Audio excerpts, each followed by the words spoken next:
So, good morning, everyone. At the outset, I'd like to thank the Biochemistry department, especially Dr. Rajesh, to invite me today here and talk on this particular topic, which is lean laboratory. Now, this is a topic which is quite complex, I would say, and a difficult topic to talk about. But something which I thought that there is a lot of things to talk from more of a practical point of view. And that's what I tried to do. Based on my entire experience, which was, say, academic, which was hospital-based lab, which is a reference lab, and the challenges that we come across when we talk about the lean laboratory and the concepts of lean laboratory. So I hope this presentation is a good eye-opener and a precise and a concise way that I am able to collate all the thoughts together. So let's begin. So today when we talk about the concept of lean laboratory, it's really the need of the hour, because most of the clinical laboratories which we talk today are pressed with a lot of expectations. Today there is a lot of competition and we just can't escape that competition. And we have to live in this competitive world and we need to find our own competitive edge so that our own laboratory survives and our own laboratory sustains. So we are put into this kind of a complex scenario where there is a competition and the competition keeps on increasing every year.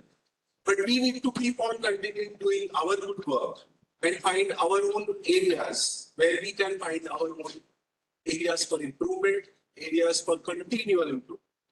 So when we talk about this concept as a continual improvement or the continuous exercise of finding your own resources and reviewing your own processes, that's what lean is about. That's exactly what the lean concept is about. The lean concept originated actually from manufacturing industries. And this manufacturing industries is mainly came out in the country which is Japan. And it was car manufacturing industries, which is Toyota, which came out with this concept of lean initially. This was way back somewhere in 2000 where Toyota implemented this. And that's what the world has been using and following or practicing as well, these lean principles. And today these lean principles is what we are talking about. Are they applicable to healthcare? And more specifically, are they applicable to us? That is laboratory. That's what our topic and that's what the point is. So in order to find our own competitive edge, we need to do our own review. We have to introspect ourselves, right from every step of patient which walks in or your patient sample collection to your final report generation. That is the total testing process. What is your process of the lab? You really need to understand and review step by step. And every step is what you need to drill down. Every step you need to really understand and try and break it up and find whether there is an area where you can improve upon, whether there is a step which you can let go of. So that is the whole exercise what we are talking about as lean. And what is it that we want to achieve? We want to achieve finally that our reports are consistently accurate. So quality cannot be compromised. Quality has to be there. At the same time, your turnaround times, it should be the best. And you all know that a clinician expects the report like yesterday, right? Even the sample has not even reached the lab and the report is expected. Yes? Because from their perspective, their decisions are dependent on our values. Their decisions are dependent on our reports. So they are literally waiting for that number or that report to come to them. And hence turnaround time is very, very critical and we need to keep on making it shorter and shorter. But as we do that, we cannot compromise on quality. From a management perspective, from a business perspective, what we also have to look into is the cost and the productivity or the efficiency of the staff that is working in the lab. So those 4 points which I have written here is what we all have to review. And that's all is what is we talk about as a lean concept of lean laboratory. So it's what you can say a play of this magic triangle of quality, time, and cost. So we have to balance this magic triangle. And if we are able to do that, that is where probably we find our own competitive edge and our ways to continue and sustain. So when we talk about lab, when we talk about now more specifically in terms of lab, the concept evolves as what we talk about as house of lean concept for a laboratory. And the house of lean concept for a lab is based on certain fundamental levels. And the most important fundamental level, we have to come down to us, that is people. So people are the most important thing as the most important fundamental level where you first begin your journey for a lean laboratory or a lean concept. So what I mean by people is the people that we have, the team that we have, we need to have an extremely good harmony, extremely good communication amongst ourselves. We all need to be on one page as to what is our goal and where we are heading. If, as a head of the laboratory, if I say something, the lowest person down the chain, yes, should also agree and understand what I am saying. What happens most of the times is that there is a mandate given by the top management, but by the time that mandate is understood and passed on from A to B to C to D, the lowermost chain, the version changes. And finally, what reaches the last person is totally different than what the management is expecting. And this is unfortunately our Indian mentality, the gossip, the way it goes around. Yes, we all know that, and we all are also sometimes party to it. But that is where we should not allow this. The communication when it comes to your strategic goals, whether it is a goal or an aim of an organization, that should be clear to everyone, and that everyone should basically understand it and own it. It should not be enforced on someone. It has to be voluntary. It has to be willing, right? So people, and people are your most important ones, and they need to be taken into sync into what we want to do. Those 3 points which I've written there are the fundamental levels. That is the people and a clear communication. Your next important level and the focus obviously has to be the customer or the patient. So when I say customer could be a doctor, customer could be a patient, customer could be another lab which is referring a sample to you. All of them are customers. So all those customers and each of them may have some different expectations, may have some different needs. You need to understand those needs and try and align to those needs or expectations of those customers. That is the second important fundamental. Your workflow, the laboratory workflow within how when a sample hits the accessioning department or your first level person who receives the sample, and it goes into the department for processing, and further again that the doctor validates it. This entire sample workflow, are there bottlenecks somewhere? How are you able to manage it in a very seamless fashion? That is what we need to achieve. Now, you may not be able to achieve this 100%, but the journey should begin. So that's the point which I'm trying to make. 2 more misconceptions also I want to clarify here, which I have written there. Many times people feel that lean laboratory concept is applicable only in a newer setup or only when it is a new lab. The answer is no. It can be applicable to an existing setup as well. You can review your existing setups and modify them and make it better. So it is applicable, yes, but when it is a new lab, things become easier to implement because there's nothing. You're starting from a scratch and you can do the right thing from day one. So it is easier to implement if it is a new lab or a new process, but it's not that you cannot implement it in an already existing lab or an existing process. Second is that many times people feel that a lean laboratory means that there will be manpower optimization. Now the word manpower optimization is very misunderstood. Not necessarily that it means that I'm going to remove people. That's one of the fear that most of the people have. When the word manpower optimization is used, people are scared, worried that they feel that I am going to lose my job now.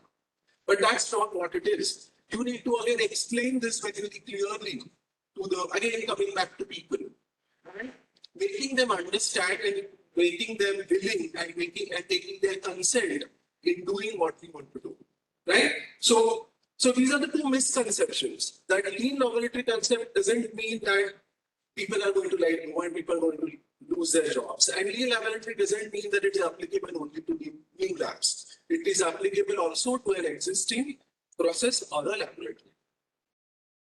And what is our final aim in doing all this? Our final aim is that top lean performance to be achieved, which will have the highest quality as of your lab, it will have the lowest cost, and it will have the shortest lead time or your shortest turnaround time. So those three things is what you want to achieve. And it's the same triangle which I showed you earlier, and the same point, but now put in a perspective which is from a lab point of view.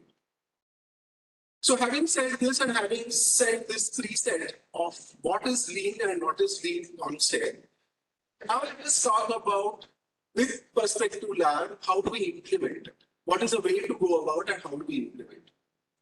Now there are various models or various methodologies which you can go through literature and will come across.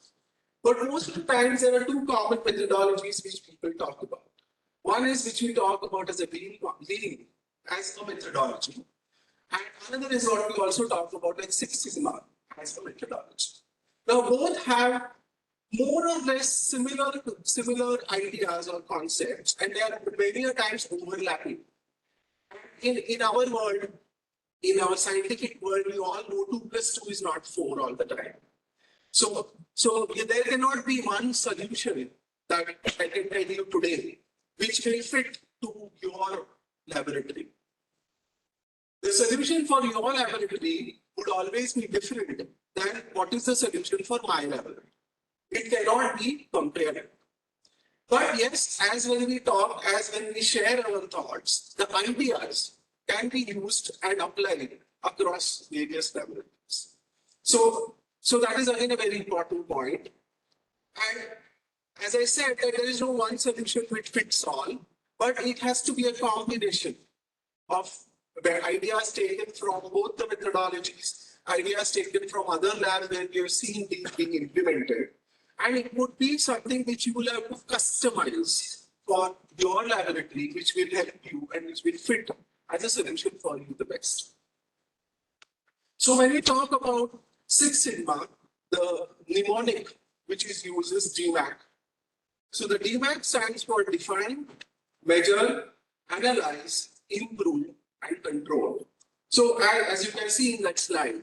So first is that when you are reviewing a process, you identify an area for improvement or identify what is also sometimes called, as per a lean concept, as waste, or something which is a step that you are doing, but it is not really adding value, but it is in fact adding to the time. So if it is adding to the time, it is a waste. And when the final end result is not that it is really adding any value to that whole process. So either you say that, or you say it positively that you are finding areas of improvement, or you say it negatively that you have identified a waste. So as most of my colleagues here will agree that in audits, we will usually avoid the word using non-conformance. We will try and use the word area for improvement. So it is the same thing, but I am putting it positively to you, rather than putting it negatively to. So it is the same way that either you call it as a waste or you call it as a area for improvement. So I would prefer calling it area for improvement rather than calling it as a waste. But the point is that you want to review your own processes and your own steps, identify yourself, then what are your bottlenecks, and try and work on those bottlenecks to improve. This is what we are talking about as lean. So at the end result, when you do this over a period of time, see, it is never a one-stop solution. It is a journey. When you talk about laboratory quality, quality is also a journey. Same way, when you talk about lean laboratory concepts, it's a journey. It is not something that I have done today and now this is done. I can rest. No, every day is different. Every day you have different problems. And as the problems comes to you, you need to review and act upon it.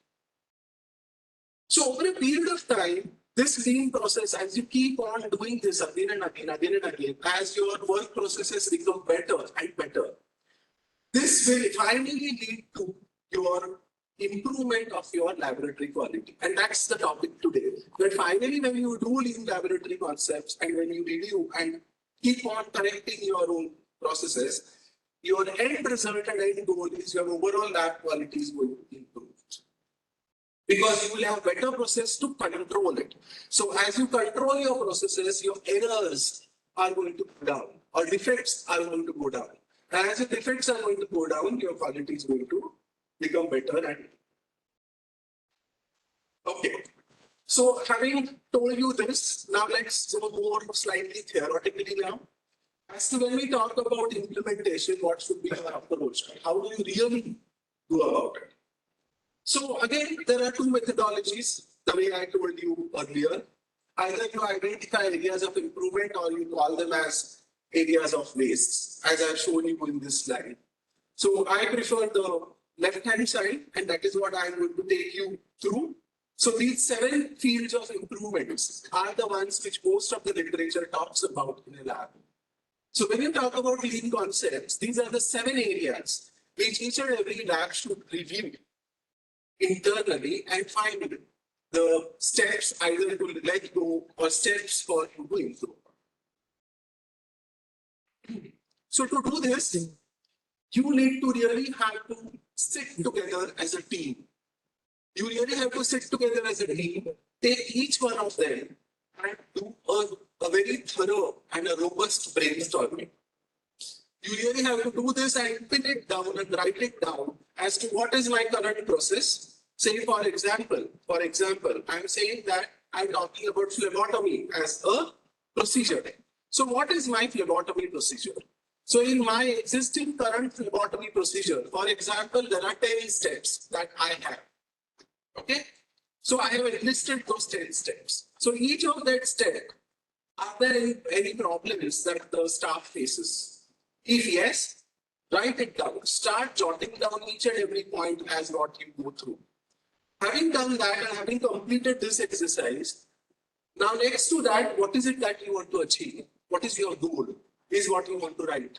Say, for example, in phlebotomy duty collection, say you have a very large population of pediatric patients coming to you. So in pediatric population, you all know that blood collection is a big problem. Yes, even the most senior-most phlebotomist would have a chance of giving a double take. Because finally, one has to understand that phlebotomy is a blind procedure. So even in the expertise or the senior-most phlebotomist, you may still have a double break when it comes to a patient like a pediatric patient. So are there any other options that you can explore? For example, can we talk about using heel prick instead of venous blood collection? Can we start using microtenors instead of full tube vacuotenors, where the volume is also less, and venous prick, which is a problem? Can this be done? And if you do this, then is your analyzer equipped and validated for accepting a sample like that? Right? I'm just giving you an example for you to think. So with an example like a phlebotomy, right? So in phlebotomy, when you have written down like this, on the other side, you need to write down what are the areas. Again, I'm coming back to the same point. I will repeat this again and again because that's the way it would be to find areas of improvement in a procedure like phlebotomy. And then once you've identified that area for improvement in the steps of phlebotomy, you should make someone responsible to monitor and make it better. Someone has to own it, no? Someone has to take that responsibility to act upon it. Yes? So that it could become better. Now, when you do this, when you make someone responsible to do something, now here is something where the management perspective comes into play.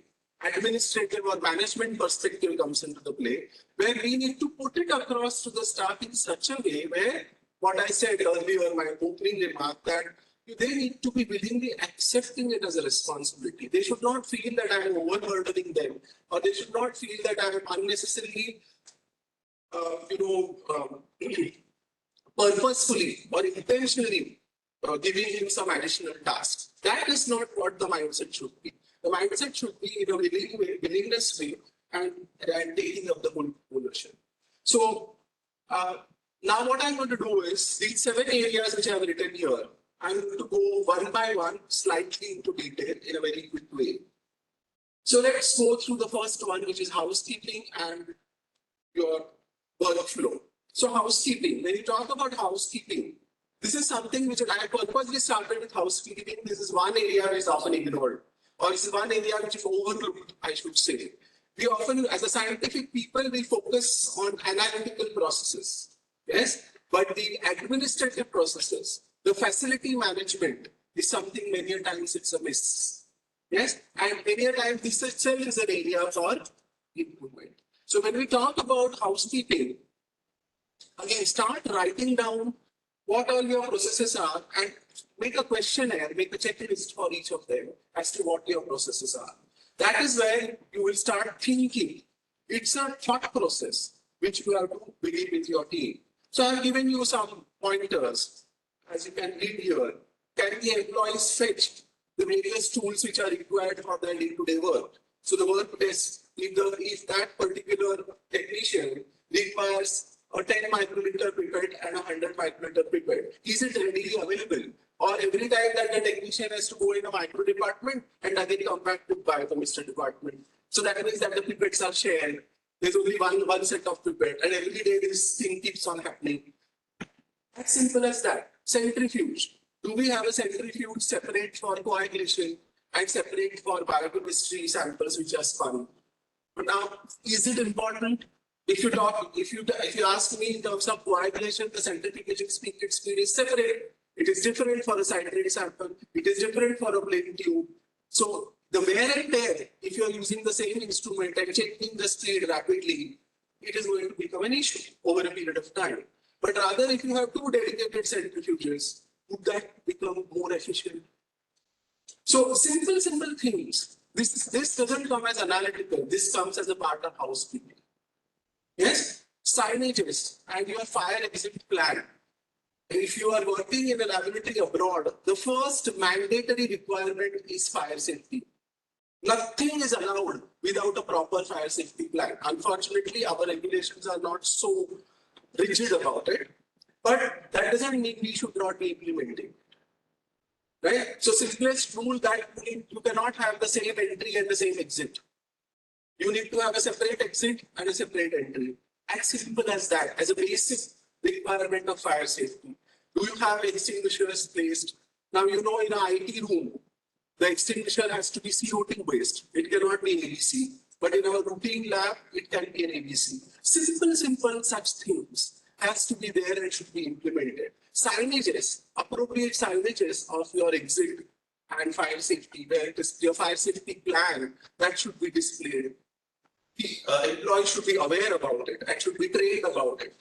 How many of the staff are aware to use that extinguisher today? So is there a fire drill or a fire training which has happened for the employees? All this will come under housekeeping. When it comes to arranging your desk or a work desk, there is a concept which is called as FIRES. So I'm trying to tell you theoretically also at the same time. So when it comes to arranging work desks, the tool which is often used is FIRES, as you can see in that chart, which stands for sort, set in order, shine, standardize, and sustain.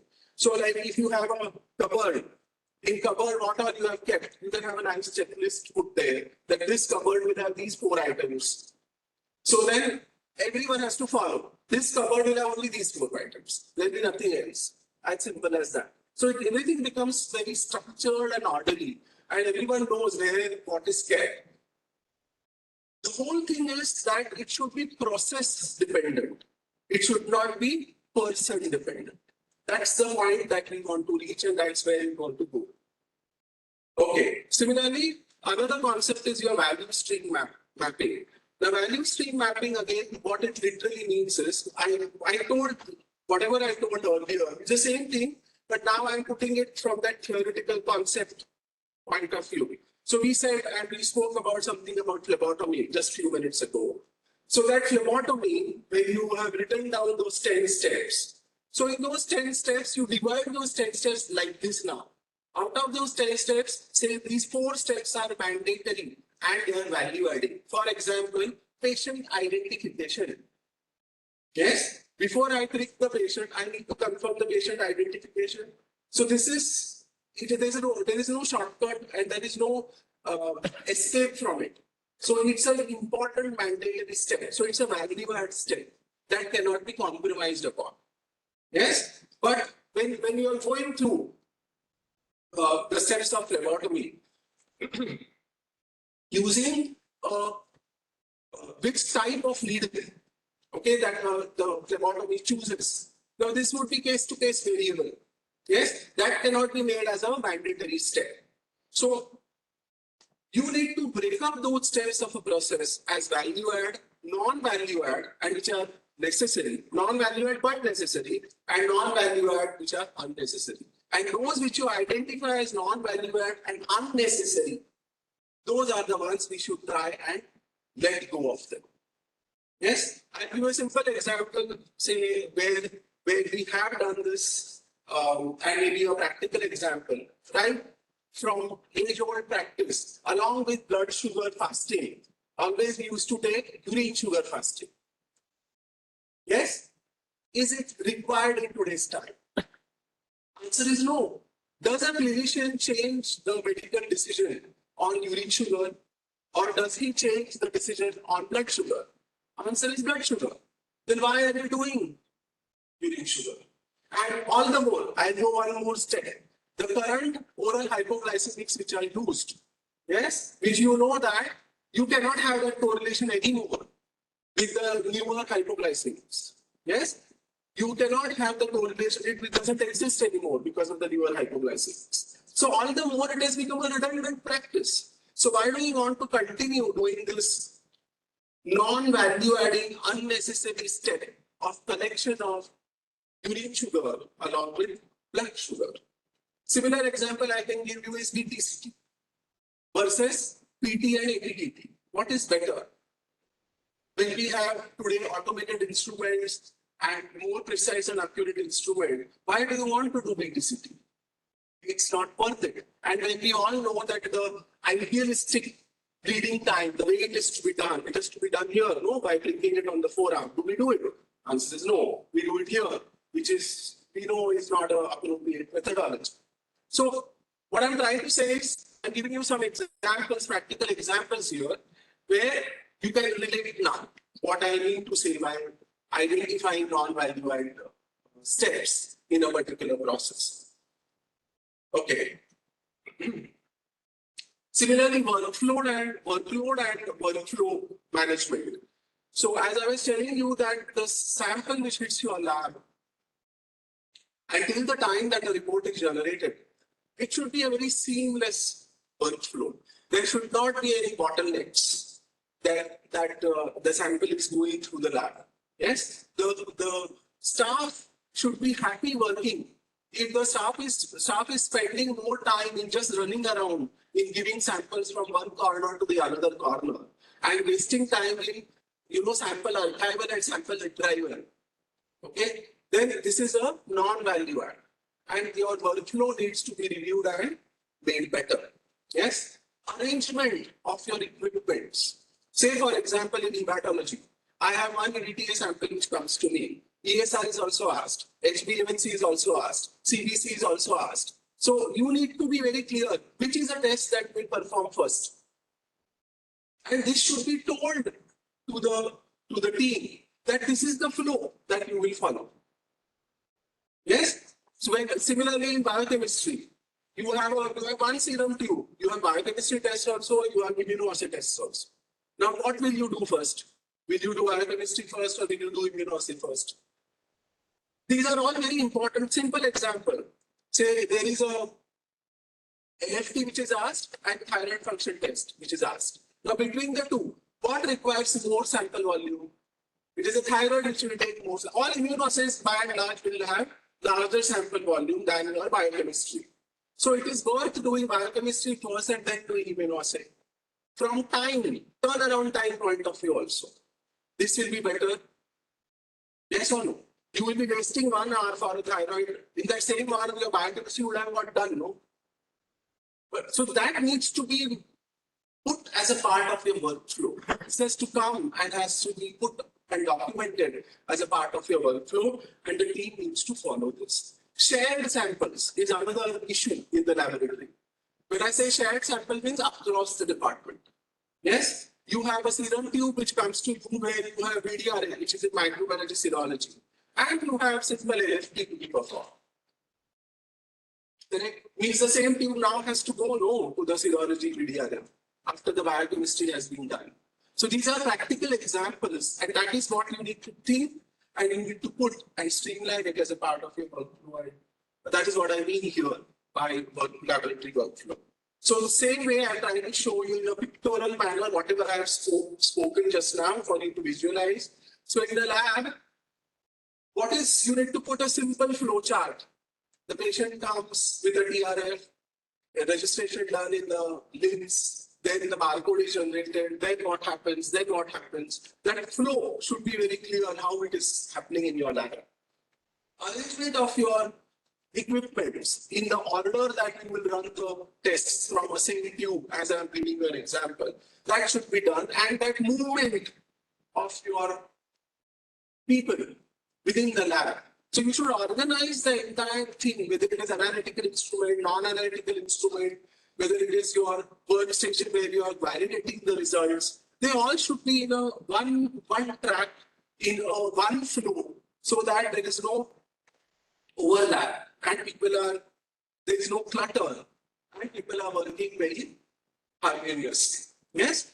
So in a theoretical way, this is what is called as a spaghetti mapping, because it looks like a little spaghetti when you do this and draw this as to how the people are moving around in your lab. And there are a lot of softwares also nowadays available where you can put in your layout, and your layout you can do all these things. AutoCAD is one software where you can do all this, trial error and find where you can fit things in a better way. Yes, so this way you optimize the space and you make the best use of the space. Which is the Mumbai space is the most the priceless commodity that we have, and that is what we need to really have to utilize it the best. Okay. Equipments, again, this is more from the analytical point of view, that they should be properly calibrated, right? They have to be of certain standards. You will have an equipment maintenance which has to be done. So this is purely analytical, which is related to quality, which I think by and large all of us know, and we are very proud about it. But these other parts which I'm talking about is where probably we have areas to work upon. Coming to persons, laboratory personnel, now here I want to touch upon is competency. What is important is periodic training and competency assessment of the staff. This is also a very, very important requirement from a regulatory standpoint. And here I want to give share some important concepts. So as per the guideline or basic requirement, you need to have a clear plan as to a new person who joins your lab versus an existing person which is there in your lab. So there has to be a clear-cut plan for a new person and an existing person. So for a new plan, you will have an induction in place. You cannot ask the person who joins today to immediately go and start processing. Will you allow that? No. You need to make that person go through and make him understand what are your lab processes. So there has to be an induction plan in place for a new joining or a new employee, and that has to be documented. Say a senior person needs to keep on again going refresher trainings, and a minimum requirement and that includes us also. We are not out of it.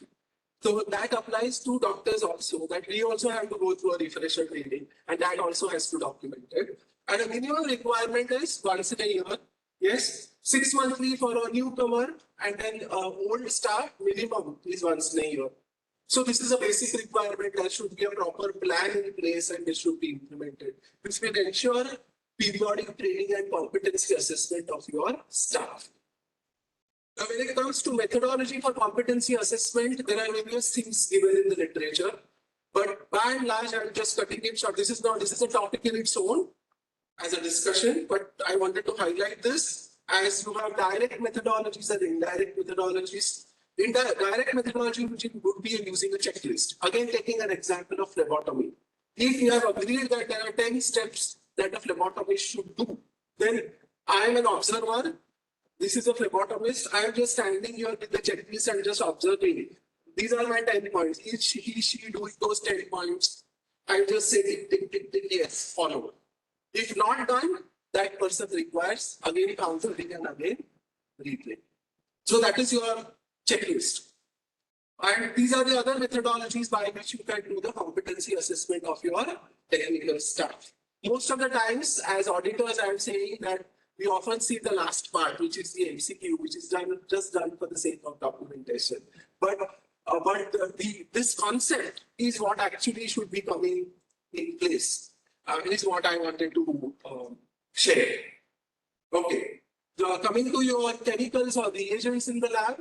So here there are certain basic concepts which one lab should follow, and there is something called as FIFO, and LIFO. Yes. So what it literally means is first in, first out, or first expiry, first out, or last in, first out. Yes, the last one, which is the last in, first out, is more or less, I would say, not applicable in our areas. It is in the first two which are applicable in our areas, mainly or majority wise. But again, I am telling you from a theoretical concept point of view, what is expected in purchase or in inventory management is to implement these concepts.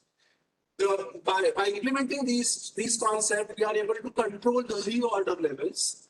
We are able to ensure that there is no excess reagents, and we are able to ensure that there are no expired reagents. So that's the goal when we talk about inventory management. And I'll show you some example also later on this from my previous experiences. Last but not the least, whatever that we have implemented as a process improvement, that needs to be considered as a part of your quality indicator, so that we keep on reviewing it on a monthly basis and we understand where are we heading. So unless we quantify something and monitor something, we will never know what is the effectiveness of what we are doing. So unless we monitor and quantify it, we will never know that.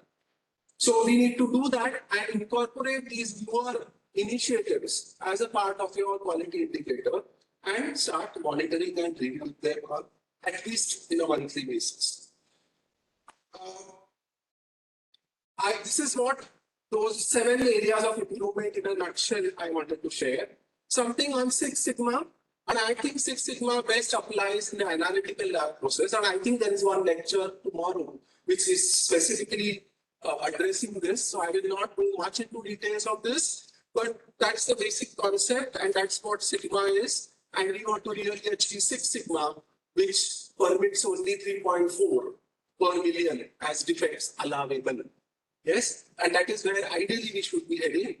But by and large, if we review our analytical processes, this is just an example of biochemistry parameters, and you will see that not all of them are Six Sigma. If we use our own IQC percentage CD and our use EQUAS data to take the CD percentage CD in precision and bias and do this maths, you will see which of the parameters are really performing good and which of the parameters are not so performing well. And those parameters which are not so performing well is your area of improvement. Okay, so what I'm trying to say here in a nutshell is it's a combination of both methodologies which will give us the best fit answer perhaps. So it's a combination of both Lean and Sigma is what I suppose best fits to our clinical laboratory. And it will give us these benefits in terms of better structured, controlled laboratory processes, significantly increased productivity and efficiency, a culture of proactive performance management and continuous improvement, and finally the end result, which is our patient, who will get better satisfied. And one last point which I have to say, having said all of this, I come back to people. So whatever new thing we want to do, it's a mindset which has to shift. It has the culture which has to shift. And when we do this, there is a very nice model which has been shown and published by Kubler and Ross, which is more from human psychology. It's a human psychological model. So by and large, forget pathology or clinical laboratory, any industry in the world. We spoke about Lean came out from manufacturing industry as Toyota. Right? I told you that. So any industry in the world and anyone who wants to start some new initiative as a part of implementation in the unit, business unit, the team there, okay, you can divide the team into 3 groups. Right? As you can see there are some people who they have a lot of energy and they are really open for any new thing to come across. They are willing to take risks. There is one group like that. There is one group which don't want to come out of their comfort zone. I'm happy this way. I don't want to change. Yes? And there are another one who totally revolt. I totally say no upfront. Yes? So you will have in any organization, 3 group of people like this. And you as the head need to address each one of them empathetically. So the word empathy is very, very important here. And that empathy has got a very, very deep meaning. And what it literally means is, when you say something to me as your boss, we tend to first react to what you say. Yes? When you talk about empathy, I should not react. I should respond. So there's a difference between reaction and response. And the response means I should understand your mindset, from where you come. And I understanding that, I respond to. This is what is empathy. So this is more of a management and an administrative skill, which doesn't come to us. We are not born with it. We have to acquire and develop it over a period of time. And this is what really makes us as good managers or good heads, right? So because we want everyone, it's a teamwork finally. So whoever is irritated or whoever feels that what I'm saying is wrong and he's not able to accept, you need to understand that person's perspective. He may have a point in what he's raising, she is raising. Yes? So we need to understand that and try and counsel and discuss it professionally. And either you convince me or I convince you. Yes, it should be that way, a win-win situation that we have to come across. So this whole thing what I'm talking about is also called as change management.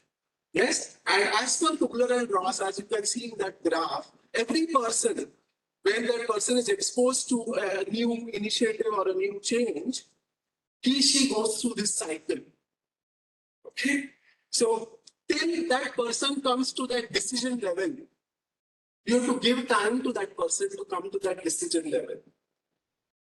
And during that time frame, there has to be a lot of sessions. In terms of sessions means discussions, brainstorming what I said. So the key is coming together, brainstorming, put all your points on the table. And as I said, either you convince me or I convince you. If you do that, that will create a win-win culture. And that will not create a blame culture. That will not create resistance. And they will own it as to what we are trying to achieve and what we want to do. And this is the only way that you can take things forward. Yes? So that is again an important point. Apart from whatever we have said, if you don't do this, you are not going to achieve whatever you want to achieve. So I'm now going very quickly, last few slides, giving you examples now. whatever theoretical, whatever I had to say, I have spoken. So let's take example. So example of inventory management. So this is often a problem. You have excess expired reagents and a high material consumption. Dr. Mahesh would agree with me. We are every month pressed for answering high material consumption, isn't it, Mahesh? Today afternoon also I have to go and attend the review meeting, management review meeting, and I have to face these questions again. So, but yes, it's a part of our life. So, what could be the reasons for our high material consumption? So these could be our possible reasons, and most of the time these are the problems. That we don't have any appropriate record keeping system. We do not have a FIFO policy in place, which I said. And our calibrators, most of our analytical instruments do not keep a log of calibrators, isn't it? That has to be logged manually. QC is logged. QC is plotted also. Yes, whatever test it performs, that is also data is available. But what is not available is calibration. But calibration, what we do is also a test, isn't it? The kit which gives me as a 100 test, and if I run 4 times calibration in a month, so those many tests are gone out of that, isn't it? So that also needs to be captured for us to find out what is my exact consumption for that particular kit. And unfortunately, as I know, most of them don't give us this solution. We have to keep on doing this manually. So when everything is manual and person dependent, there's always misses and lapses which happen. And this is what culminates in our monthly data where it goes on a toss. So can we do something about this? So having identified this, these were some of the customized IT solutions which we did. So most of the links also doesn't have an inventory management, or even if it has, it comes at a cost. So most of the managements initially doesn't give us that approval. So but can we use our own IT department, our own ITs? Can we use our simple Excel? Can we use these simple tools available to us and use it and do some of our own customized, some kind of an automation or a semi-automation, if you want to say, which will help us in monitoring that. So that's what we exactly did in creating some kind of a logger, which was put in a common shared folder. So the same desk where the technician is sitting, one is lives in that same computer, there's a shared folder where there and there itself, they can keep on punching the daily, calibrations, controls, runs, reruns, wastages, whatever it is. And this is available for me also to view any time of the day. And this you can make it as a Google sheet. Where say, whatever whoever is doing edits, deletions, everything is logged, everything is checked. So you can make it right protected, that you can remove the deletion. All this is possible today in simple Excels, right? So can we do that? So can we find our own solutions to the problem of having this manual record keeping of inventory management is the point which we did, which helped us. And then over a period of time, now management has given us SAP, and SAP has come to us, and that is still in the process of implementation, not fully done. But with that, now we will be in a better control of inventory management. Another example is analysis done. Our 2 important requirement is critical alert notification and delays which happen due to a recheck or due to machine breakdown. We need to inform this to our clients that this is delayed because of this reason. So for this, you need, again, it's a manual process. So again, and there has to be a coordination between the technical team and if you have a customer support or a dedicated person who is doing these call outs, so there has to be a coordination between the two. So if that is not there, this will get delayed. So again, the same way, can we make some semi-automated way of creating delayed orders, creating critical alert notifications, which will come up directly from the system and pop up into a sheet where which they can straight away call up and even notify there and then itself. Because one of the requirements is whatever you inform also has to be logged. No call back what we talk about as a critical alert. And whom did you inform? At what time did you inform? All this we need to log as a part of your critical alert notification. So can we do that? So these are some examples which I'm trying to make you think. I told you that whatever you are taking as initiatives should be considered as your quality indicators in the lab. So I'm giving you an example. So turnaround time should be your quality indicator. Once you create a quality indicator, the next step what you need to do is put a benchmark to it. What is it that you want to achieve? So say the benchmark or the target is 95% and above. So where are you now? So, and now when you keep on doing this, you will see whether you are progressing or you are lagging behind. Yes? So same way proficiency testing performance during registration in an accessioning department, how many edits you have to go through, registration edits that you are doing, material consumption, and so on and so forth. So those are some of the examples, and that's my last concluding slide. I hope I'm in time. So that's my summary slide. So there are 4 key factors when we talk about the successful implementation of lab process improvement. Selecting the right strategy, and I think a combination of Lean and Sigma would be the best fit for us. Involvement of people and additional transparency. Using IT and making everything a system-driven approach rather than person-dependent approach is important. And yes, unfortunately or fortunately, we have to justify the costs. And when we talk about justifying the costs, I would say always have an approach of looking at as tangible benefits and non-tangible benefits. So tangible is something which is quantifiable, and non-tangible is which is in terms of process improvement, as I've given you examples there, which a management person, it's difficult for him or her to understand it, but it is our duty to make that person understand what I mean by these non-tangible benefits that I'm getting out of it. And finally, the Lean laboratory, whatever we have spoken, please remember it's not a one-stop solution. It's a thought process.